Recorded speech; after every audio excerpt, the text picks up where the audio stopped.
The past still exists within us. At no time did the accumulations of our souls cease to exist, from 1,000 or more years and 1,000 or more lives. And from time to time, we relive the memories into the present. We remember the times when we were lovers and heroes, when the scorched fantasies of love were limitless. My past takes me back to the days when nothing else mattered, when the night paints over the earth with its ink-blue brush, and the light moon vigilantly watches over the darkened hush. The fire in my softened body erupts bright and fine. My soul rise beyond the stars to meet her, and hers to mine. My past takes me back to the time when I wandered in the garden of the king and plucked the rose. Then the princess appeared. I lost myself, and for a moment held the stalk by the thorn. Fantasy is not wise, and it must be tempered with reality. I can hear the marching drums as the king and his army approach. Through the fields of wildflowers, I concealed myself. I watched the king's soldiers as they drew near. I can see the princess herself as she rides at its head. Struck by her elegance, I paused my escape while savoring her unfiltered seductiveness. My soul rages, but her allure brings me to a stoic resignation as it searches for the truth about its own existence. As the clanking saddles drew near, I came by a horse, but choose not to ride.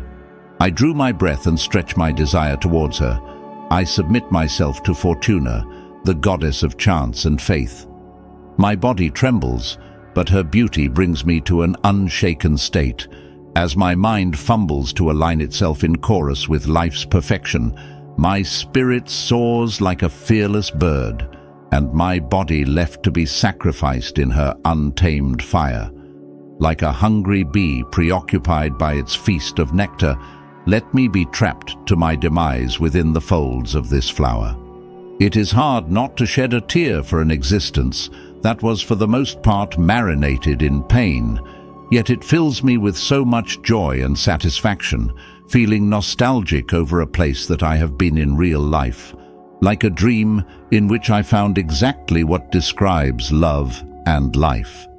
But I woke, and the whole adventure got erased.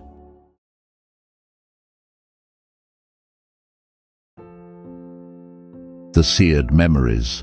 Oh, how they dissolve us as they burn. The abundance of love brings me back in time to discern when life was an unscripted adventure in dance and song, when we were carefree, young and full of fun, a time when love themes were immortalized in the seasons.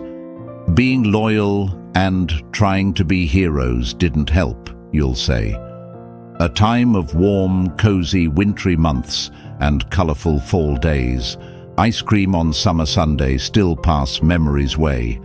Knowing that we can never truly relive those times, they are gone forever, the moments of our fearless prime, and nothing remains but ebb and flow of memories, a life, a world, and a bountiful harvest ripe of reveries. The veiled conditioning that exists in the crevices of our mind, parts of ourselves that we hide away and often seek to find, too delicate to survive in the real world, too precious to lose, tucked into the safety of the thoughts that we choose. Transcending many lifetimes, many births and deaths, the fullness of life is in the universe's will within every breath, and though the glory of life and love is only temporary, the essence of who we are is shaped by its memories. The seared memories, oh, how they dissolve us as they burn. The abundance of love brings me back in time, discern, to when life was an unscripted adventure, and we danced and sing, when we were carefree, young, and full of love's awakening. And now all we're left with are the memories and the drama, stored as perpetual belongings of our life's karma, parts of ourselves that we hid away and often seek to control. Our companion through the journey of the gifted soul. Things that we did in our lives that we should not have, and things that we should have done, but we did not. Those memories which makes us overflow with regret, and those in our hearts which elation we can never forget. The seared memories. Oh, how they dissolve us as they burn. The abundance of love brings me back in time to discern when life was an unscripted adventure and we danced and sing, when we were carefree, young and devoid of life's awakening.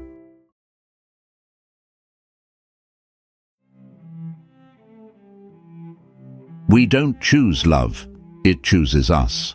We are unfit to control the path of love. It dictates our path. We cannot decide to terminate love. It stays alive within. No one creates its balance. It balances itself. We cannot touch love's presence, but it touches us. We are unable to regulate its flow. It flows on its own. We can search, but we do not have the power to find it. If we are worthy, love finds us. So if love chooses you, if love finds you, if it touches your heart and flows within you, if love shines its light and brightens your soul, then acknowledge that you are blessed, that you cannot control it, but need to let it flow. And should love decides that it has to leave, if this is what it wants to do, then so be it. Let go of your grasp. Swing the gates open and let it go. Do not try to hold on. Do not try to cling. Do not try to stand in its way if it wants to leave. Life only gives you what is designated as yours. If love find you, appreciate the blessing of the taste. And if it has to go, if it belongs someplace else, do not be ashamed to carry the recollections with you. Cherish its memories, for this is what life's intent was. So if love chooses and find you, if love reflects on you, if it lives within your heart and flows within your body, if it radiates under your skin and in your blood, if love shines on you and brightens your soul, then know that you are blessed.